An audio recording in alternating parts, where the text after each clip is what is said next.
And now my live stream is set to public. Check that notification real quick. Oh. Your post has the same missing context. What missing context? Oh, get fucked. Whatever. Anyway, let's read the news. First up, we have Susie Wiles to serve as President Trump's White House Chief of Staff. First female Chief of Staff in U.S. history. Already breaking the glass ceiling there. That's quite the accolade for a raging fucking misogynist like Donald Trump, right? Maybe he's not a misogynist to begin with. President Trump named Susie Wiles as Chief of Staff. She serves as Trump's 2024 campaign manager. She'll be the first woman to serve as a White House Chief of Staff. The hiring is also historic, first ever female White House Chief of Staff. Ain't that amazing that, you know, somebody who's allegedly, or apparently according to retards, a rapist and liable for sexual assault, even though New York had to stretch that shit in the, Christine Blasey Ford case to fit after 30 years of not reporting it, after making the claim that it happened, or the dress she was wearing when it happened hadn't come out for like years, until years after she was claiming it had happened. You know, I think it's just so very interesting that such a raging misogynist, woman-hating, raping, whatever, person would name a woman as his chief of staff. But, you know, it's 2024 and I guess anything goes, right? Or some other way of tying themselves in knots over this. I'm interested to see how the left responds to this. See, Susie Wiles just helped me achieve one of the greatest political victories in American history, and she was an integral part of both my 2016 and 2020 successful campaigns, Trump said in a statement. Susie's tough, smart, innovative, and universally admired and respected. Susie will continue to work tirelessly to make America great again. It is a well-deserved honor to have Susie as the first ever female Chief of Staff in United States history. I have no doubt she will make our country proud. That's from the man himself. J.D. Vance says, Susie was a huge asset to President Trump on the campaign and will be a huge asset in the White House. This is great news. Susie was a huge asset, just basically repeating the tweet. Breaking story, check back for updates. Wow, it was even written by a woman. Doesn't she know she's, like, internalizing misogyny or something? Let's check out who this person actually is, however. Susie... What's her name? Alrighty.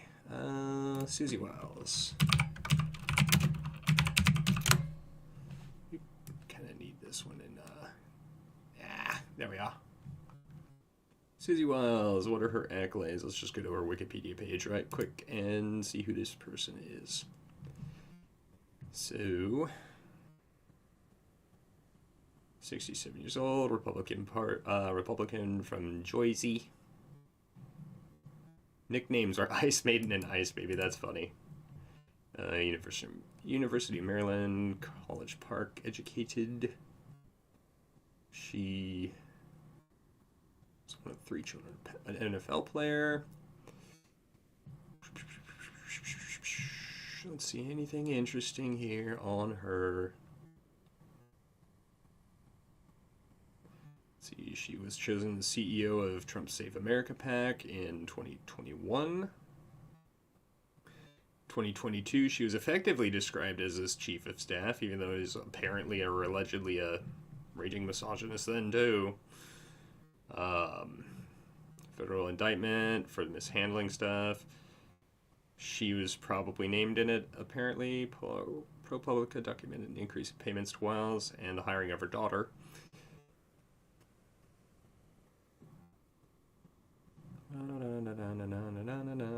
Yeah. It doesn't look like deep state tard all that much. But yeah, that's kind of interesting that a raging misogynist such as Trump alleged like do these people actually like hear themselves talk?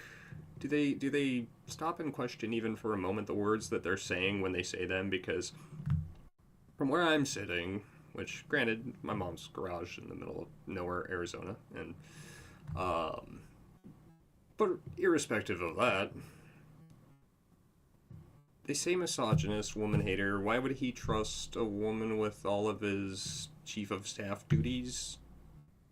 If he was such a woman hating person, I don't get it. I guess they'll probably make up some bullshit about like internalized misogyny or something. Anyway, next one. Harris campaign advisor deletes X account as Democrats tear into each other after a massive loss. The blame game between factions is starting to leak out into the media. You don't say. David Plouffe, senior advisor to Vice President Kamala Harris, deleted his X account after posting a parting shot at Joe Biden's campaign amid infighting and finger-pointing, following Harris's landslide defeat by President-elect Donald Trump. Oh, that's such a fucking nice sentence to say. I love it. It was a privilege to spend 100 days with Harris and the amazing staff led by Jen O'Malley Dillon, who left it all on the field for their country. We dug out of a deep hole, but not enough, and apparently dug themselves into an even deeper hole that's $20 million in debt for the campaign, but you know who's keeping count. Devastating loss, thanks for being in the arena, all of you, he said on Wednesday. It was a line dug out of a deep hole, but not enough, that added fuel to the raging fire between staffers for Harris, Biden, and former President Barack Hussein Obama. Reacting to Plouffe's tweet, one Biden world source called Plouffe sanctimonious asshole. Nice. Another said, I find this so unproductive. Joe Biden is the president of the United States and won without you. Fuck. Shots fired. He successfully beat Donald Trump, something he never did. Citation needed. Fox News senior White House correspondent Jackie Heinrich reported. The blame game between the camps is starting to play out in the leaks to the mainstream media. There's no singular reason why we lost, but a big reason is because the Obama advisors publicly encouraged Democratic infighting to push Joe Biden out. Didn't even want Kamala Harris as the nominee, and then signed up as the saviors of a campaign only to run outdated Obama-era playbooks for a candidate that wasn't Obama. Oof. Senator Bernie Sanders criticized the Democratic Party for abandoning the entire working class, not just the white voters, saying the out-of-touch positioning Democrats took on things like the economy doomed them this election. Even a broken clock is right twice a day. This is straight-up BS. Biden was the most pro-worker president of my lifetime, saved union pensions, created millions of good-paying jobs, citation needed, and even marched in a picket line, and some MVPs' plans would have fundamentally transformed the quality of life and closed the racial wealth gap for working people across this country, said Jamie Harrison, Democratic Party chairman, in response to Sanders. There are a lot of post-election takes, and this one ain't a good one. I just love watching the Ouroboros of the left eat itself. It is beautiful. Dear God, is it beautiful. Anyway, next one. Just rapid firing through these motherfuckers. Don't you love it when they flip the board? Biden-Harris admin reportedly bracing for possible border surge before Trump takes the oath of office. The Biden-Harris administration is reportedly bracing for the possibility of a migrant surge at the border before President-elect Donald Trump returns to the White House in January, according to NBC News. I mean, y'all could just not, and like, then we wouldn't have to spend as much money on deporting them. But hey, U.S. Border Patrol officers that are overseeing this shit, why don't you, like, I don't know, maybe get these people's information a little more enthusiastically than he normally would, and hang on to it until January 21st. Give a bit of a head start. Around Monday afternoon, Homeland Security Secretary Alejandro Mayorkas conducted a virtual meeting with the heads of ICE, Customs and Border Protection, and other top advisors, in which concerns were raised about the possibility of a Trump election victory and what it would mean for border security. Officials reportedly discussed whether a surge in migrants would overwhelm the system and force the administration to release them into the country. Why would you do that? That's like, oh no, I've been removed from the helm of the ship because we hit something and we're taking on water. I'm gonna drill a bunch of holes in the bottom of the ship before I hand off the wheel. Like, the fuck's wrong with y'all? Well, DHS officials have not yet witnessed a surge in encounters at the U.S.-Mexico border, thank God. The meeting reportedly covered the idea of Trump winning and sparking a massive wave of illegals arriving at the border before GOP takeover of the White House in January. ICE and CBP officials needed to be prepared for the likelihood of such an event happening, those in the meetings reportedly said. I mean, I would think that would just kind of be part and parcel to the job. You are there to protect the border. Protect the fucking border. You should expect... I mean, would you really expect a bunch of people to be running in when they know enforcement's going to be ratcheting up under the new administration? I don't know if I would expect that just out of the gates. But even so, it would kind of make sense to, like, double down the efforts since it's gonna happen anyway. I don't know, just my 2 cents on it. That possibility inched far closer to reality after Trump defeated Vice President Kamala Harris in the presidential election. The Republican president-elect has so far secured 296 blah blah blah. We already know this. It was a blowout. As of Thursday morning, Trump also remained on track to win the popular vote. Going to happen. I'm pretty sure he did.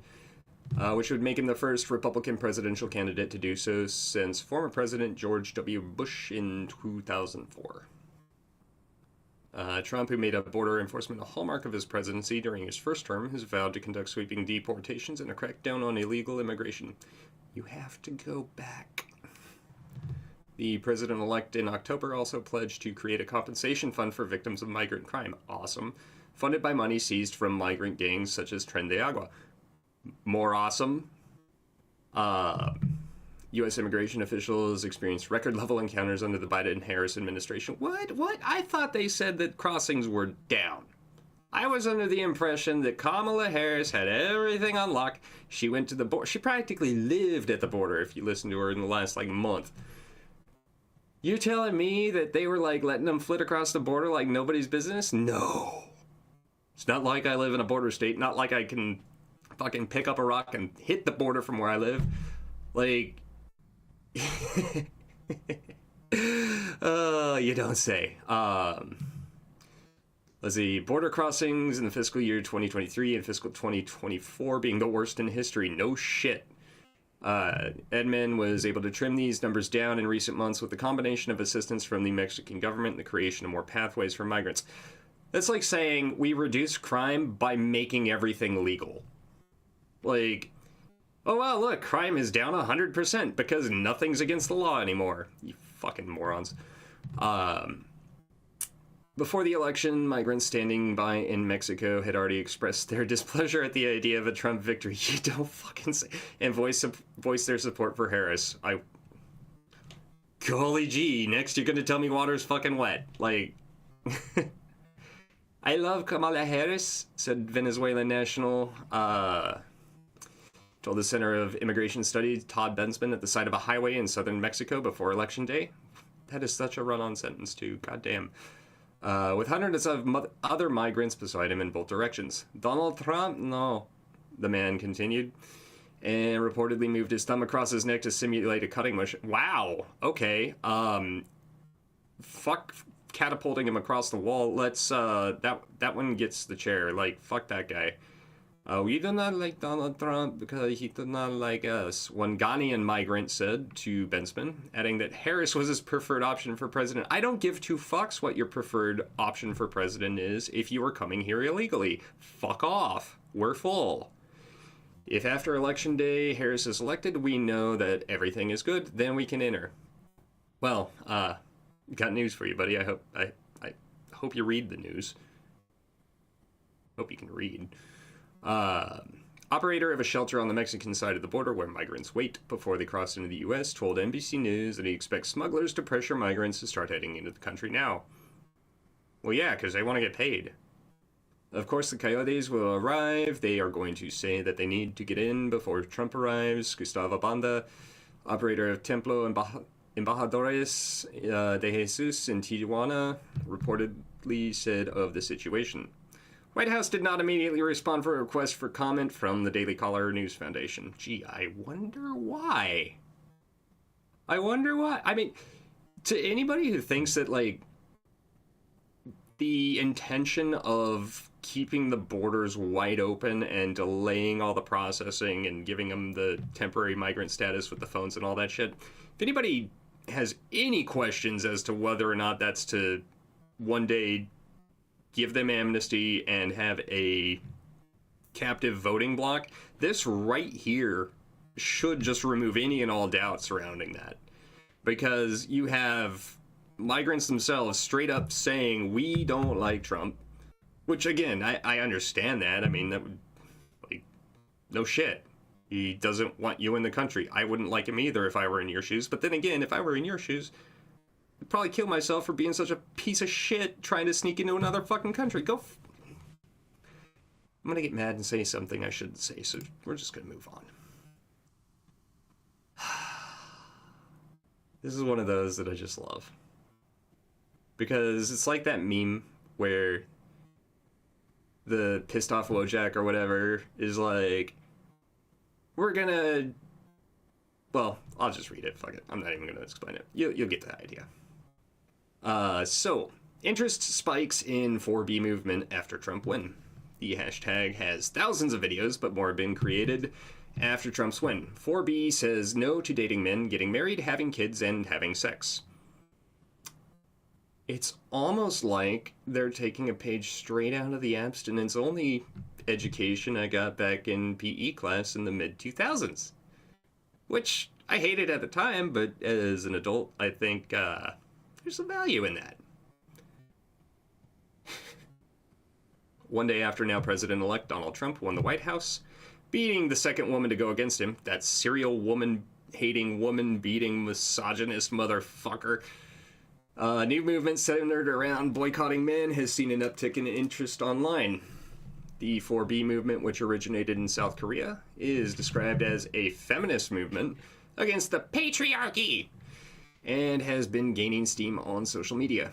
The hashtag has thousands of videos, but more have been created after the presidential election. What is the 4B movement? The movement is centered around 4 no's, which are no to dating men, no to getting married, no to having kids, and no to having sex.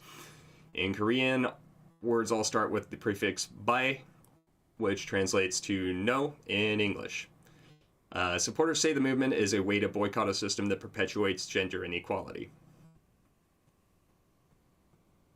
I think that's a bit of a stretch. Sprang up around 2019 in South Korea amid a wave of anti-feminist movements boosted by the election of the conservative President Yoon Suk-yeol. And to just pause on that for a minute, it's really funny that the same crowd that had been screeching about abortions and wanting unfettered access to get the scrape because they couldn't be bothered with the responsibility of creating and bringing life into this world, even though they had consented to it when they spread their legs and let some dude fucking finish in them. It's funny that now they're just like, well, fine, we're not going to do it at all, even though literally nothing is changing as far as the abortion laws in this country go. But they want to have their little Handmaid's Tale fiction bullshit in their head, and okay, more power to them. Your terms are acceptable. Like, you're not gonna go around having premarital sex or sex at all. I mean, if you see the people that typically support this, I'd kind of support that just out of a eugenics argument generally. So, yay, good. No less dumbasses in the fucking gene pool. Women informally began practicing it and shared how it made them feel more in control. Yeah, that when you don't go fuck 13 dudes in a fucking night because you're a whore, yeah, you kind of are a little more in control, aren't you? Again, this is like water's wet. Yeah, no shit. Although these core principles of women refusing to interact with men in these ways may seem extreme, it doesn't. I think it is important to situate the movement within a wider social context and within the trajectory of feminist movements themselves, Nicole Dular, an assistant professor of philosophy at Notre Dame of Maryland University, said in a blog post. Doing so helps to make sense of why so many women find the notion of a life free from men so appealing and perhaps even rational. Yes, it's called a convent. Like, this is nothing new. This has been going on for a very long time. This is something that is beneficial for society overall. It cuts down on the number of bastards dependent on the state. Like, now if only we could get the lower income communities here in the US to follow it, it would be great.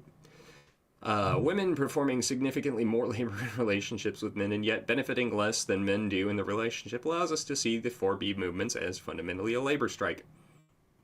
Really? That's the route you're going with it? That it's a labor strike. So what you're saying is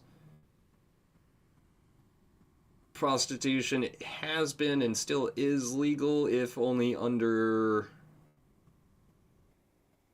like, if you're not directly exchanging money for it. If you're buying her dinner first, then it's okay. Oh, yeah. Why am I surprised at any of this? Why are people talking about it after the election? Gee, I wonder why. The movement began catching wind in the US years ago, but has gone viral following Trump's re-election.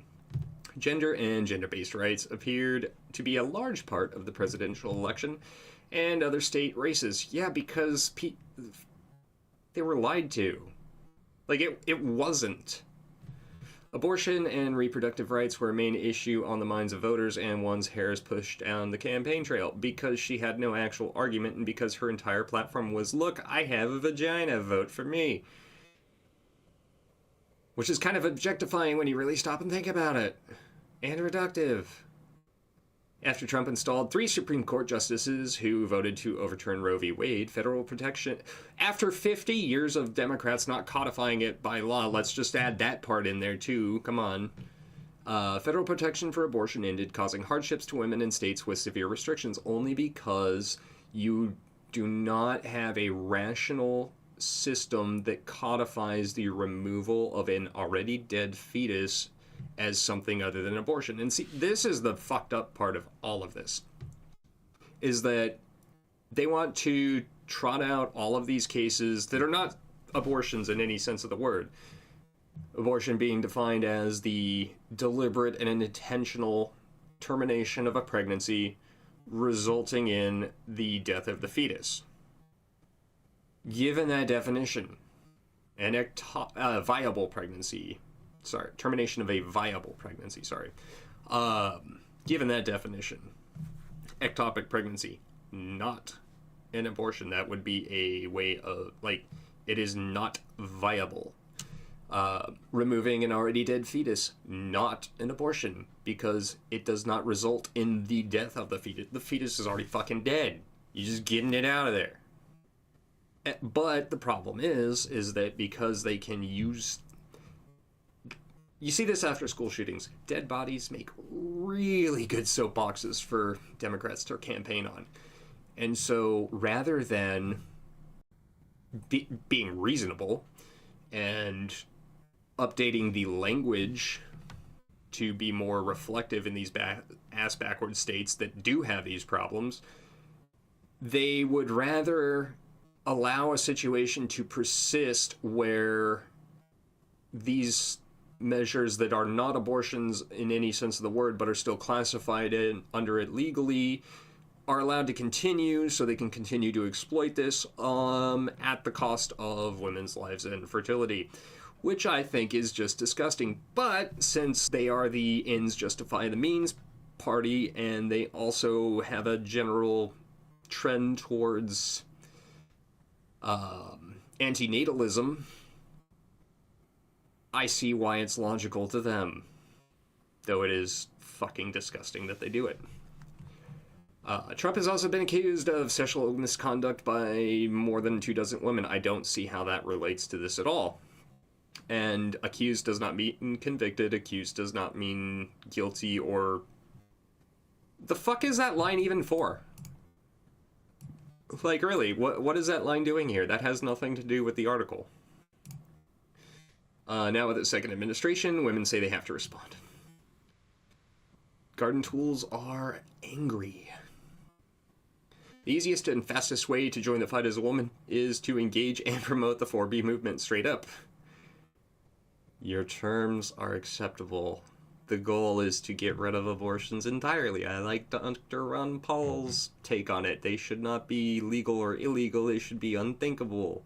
Your thought when you are pregnant out of wedlock should not be, I need to get this thing out of me. It should be, well, I guess it's time to get married and stop being a whore. American women, it's time to learn from the Koreans and adopt the 4B movement. As a matter of fact, women from all over the world should adopt the 4B movement. I'm so serious. Another user posted. If you're not invested in vibrators and D-cell batteries, I suggest doing so now. Ladies, we need to start considering the 4B movement like the women of South Korea and give America a severely sharp birth rate decline. No marriage, no childbirth, no dating, no men, no sex. Wait. Oh, hold on. Hold the fucking phone right there. You see what they do there? You see that bit? No dating men. No sex with men.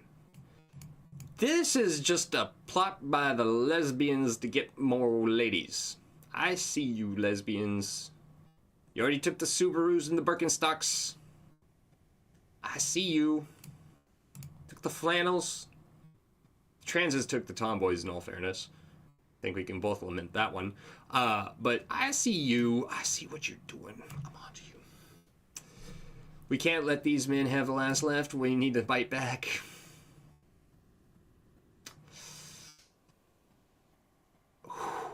Okay. On to the next one.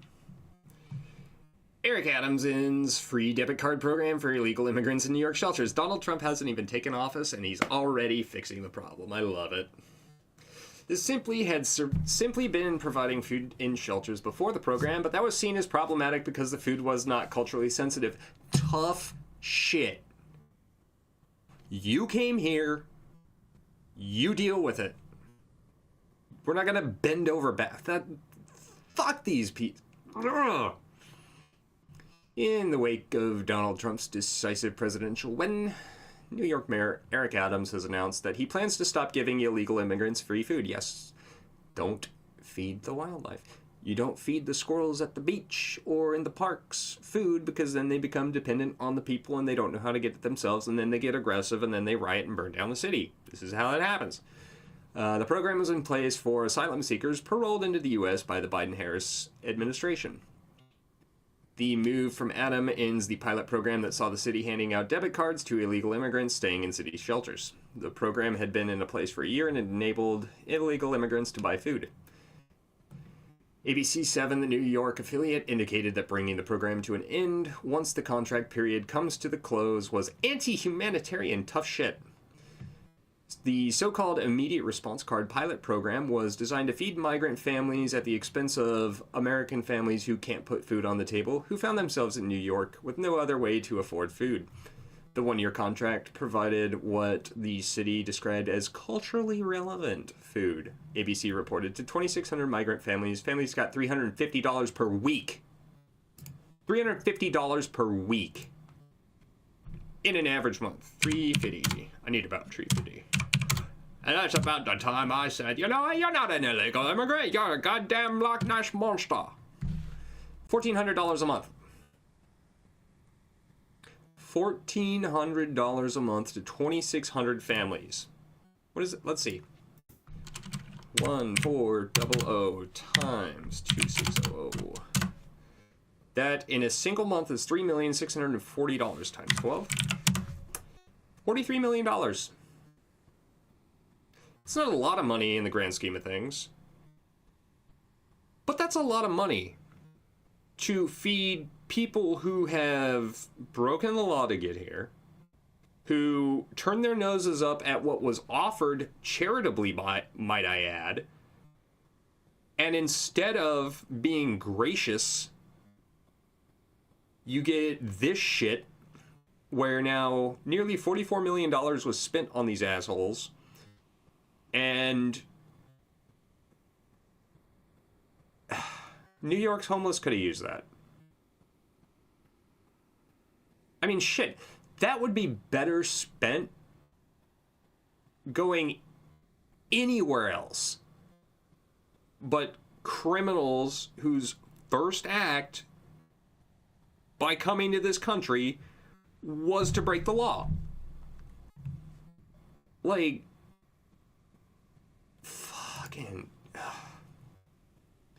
The city had simply been providing food and shelters before this program, but that was seen as problematic because the food was not culturally sensitive. No, because fuck these people. They don't get a right to determine what is or isn't.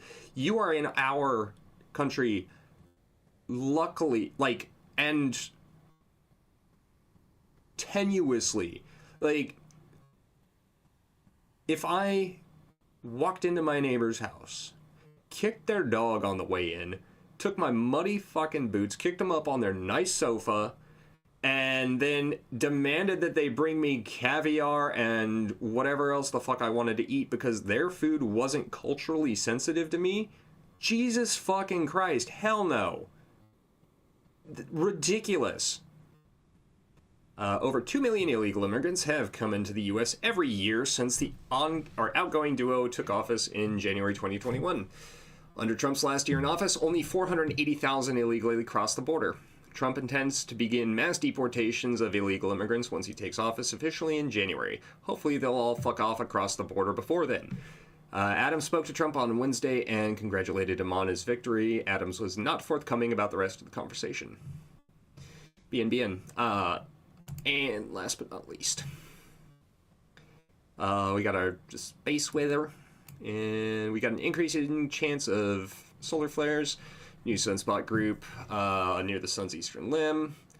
3 giant sunspots, all posing threat for X-class flares. We can see them right there. Which, dear God. So, got the 3 or 1 group, 2 group, 3 group, equatorial. Got interesting looking magnetics on the trailing 2. These 2 are not, well, they're interesting, but, and then departing sunspot groups. Tail end of a CME. We got our auroras last night. Probably not visible as far south as they had been with the big events, but let's see. 2 years with no spotless days. That's interesting. Let's see what else we got. Coronal hole rotating in to be Earth-facing. Plasma filament on the limb. Plasma filament directly Earth-facing. Plasma filament. Another one. And look at that shit. Let's see if we can get SDO.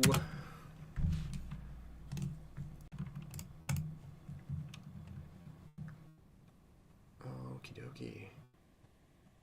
What other? Or no, Enlil spiral. Enlil spiral. I think it's Enlil. It's either Enmil or Enlil. CME spiral animation.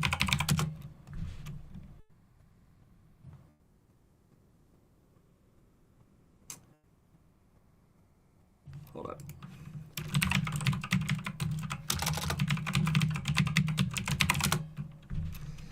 I know what'll have it. There it is. Enlil spiral, that's right. Open in new tab. So that was a CME earlier this week. Good, there's our coronal hole stream rotating around. We are right there. So yeah, decent little coronal hole stream. That's the CME that produced the auroras. Goes X-ray flux dropping. No current flaring going on. What else we got? Bit of a radio blackout opening up South Atlantic anomaly. Wow, that's right over top the South Atlantic anomaly. Interesting. Nothing cool going on at the southern hemisphere. So let's see, there's our previous cycles. We are midst of cycle 25, still climbing. Let's see. Does not appear we will reach the peak amount dumbfuck like 76 was, but it's interesting. It's lagging slightly behind the other ones, so we'd probably get our peak. That's interesting. You have a solitary peak there, but these have that notched. Interesting. Anyway, I think that'll be about it. Could sit here and bore people with a bit of poetry or something else. Perhaps. Ah, yes, I think this does bear reading. Came across this beautiful post from somebody on Twitter that was then shared to Boomer Book. But I think it sums up the circumstance quite nice as to why Donald Trump won and why the Democrats will continue to lose if they don't change their fucking tune. It says, "Our side lost because of the intolerance of the tolerant left. If you don't see that, then we will keep losing. People didn't vote for Trump, they voted against you. They voted against your if you don't agree with me, then you're my enemy mentality. They voted against your need to have an echo chamber or risk being canceled. They voted against being attacked for a difference in opinion. They voted against being called pedos, racists, homophobes, Nazis, simply for disagreeing with you. They voted for the right to keep you out of decisions for their children. They voted against having to walk on eggshells for fear of offending someone. I don't care who I piss off by saying this, step out of the tunnel vision and have a civil conversation with folks and take responsibility for your part in punishing people who are on the fence to vote against you."